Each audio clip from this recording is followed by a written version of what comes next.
O livro de Números, capítulo 14, versículo 18 diz: Deus é tardio em irar-se e abundante em misericórdia, perdoando o mal e a violação de sua lei.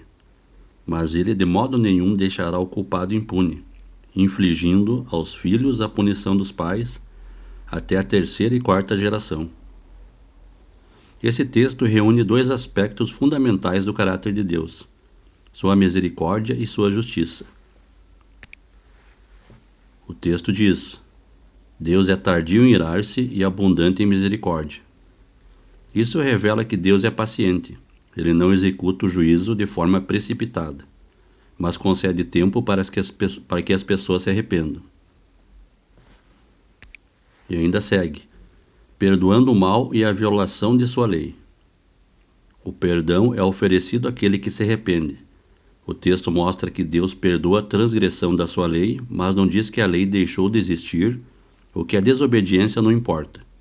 Pelo contrário, só existe transgressão porque existe uma lei. E o texto ainda diz: mas ele de modo nenhum deixará o culpado impune. A misericórdia não elimina a justiça.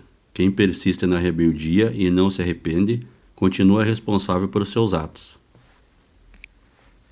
E ainda fala: infligindo aos filhos a punição dos pais até a terceira e quarta geração. Essa expressão não significa que Deus condena filhos inocentes pelos pecados dos pais. O sentido é que as consequências da desobediência frequentemente alcançam as gerações seguintes, especialmente quando os descendentes continuam praticando os mesmos pecados. O texto de Números 14:18 ensina que Deus é rico em misericórdia e está disposto a perdoar. O pecado é a violação da lei de Deus.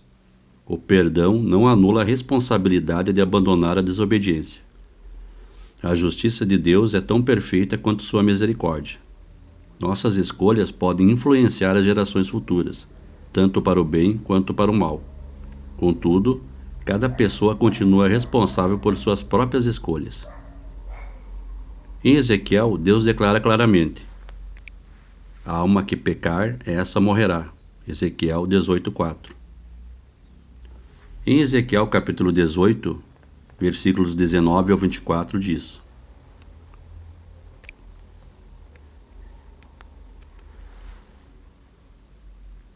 Porém, vocês perguntam por que razão o filho não há de pagar pelos pecados do pai. A razão é porque o filho fez o bem e agiu legalmente, obedeceu às minhas leis e pô-las em prática. Por isso viverá. Versículo 20. Todavia, aquele que pecar morrerá. Um filho não deve pagar pelos pecados do pai, nem um pai pelos pecados dos filhos. O homem justo será recompensado por praticar o bem, e o homem mau pagará pelo mal que fizer. Versículo 21.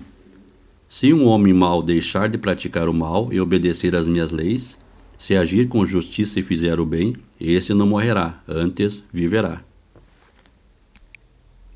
Versículo 22. As suas transgressões serão perdoadas, e viverá, porque fez o que era reto. Versículo 23. Pensam que me alegro ao ver um homem mau morrer? Pelo contrário, preferia vê-lo arrepender-se e viver. Palavra do Senhor. E por fim, versículo 24. Mas se um homem que pratica o bem começar a agir mal e a fazer o que os homens maus fazem, poderá viver? Não. O bem que antes fez não será lembrado. Ele terá de morrer por causa da sua infidelidade e das suas transgressões.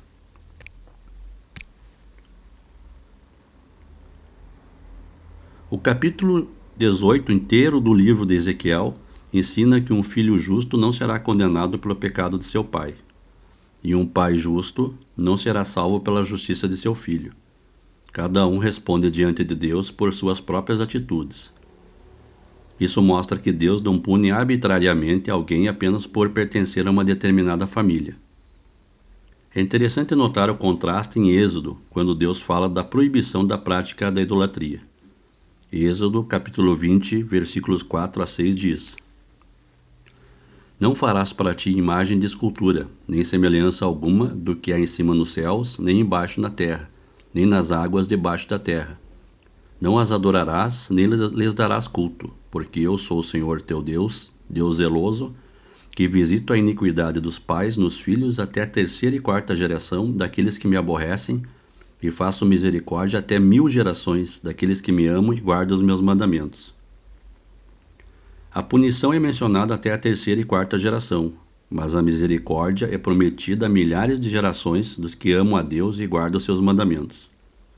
A ênfase do texto não está na punição, mas na grandeza da misericórdia divina. A fidelidade de Deus alcança muito mais longe do que o juízo.